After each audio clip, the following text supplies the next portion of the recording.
नमस्कार मंडळी, कशा आहात सर्वजण? आय होप की तुम्ही सर्वजण ठीकच असाल। मी प्रियंकाच्या सवारीमध्ये तुम्हा सर्वांचं खूप खूप स्वागत करते। तर गावाकडून येताना केलेली मज्जा, तर येता येता इथे मेंढीवाला मेंढ्या घेऊन जात होता, तर छान असं शूट केलेलं आहे।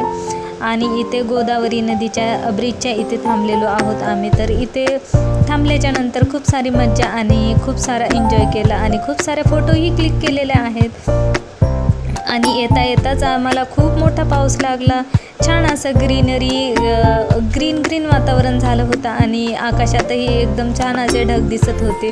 तर फायनली पोहोचलो आम्ही पुण्यामध्ये पोहोचल्या विमान दिसले आम्हाला। तर विमान जात होते तेव्हा आम्ही थोडंसं शूट केलं होतं। तर आजचा व्हिडिओ कसा वाटला ते कमेंट करून सांगा आणि व्हिडिओला लाईक शेअर सबस्क्राईब करायला विसरू नका। पुन्हा भेटूया असाच एक नवीन व्हिडिओ घेऊन, तोपर्यंत स्वतःची काळजी घ्या।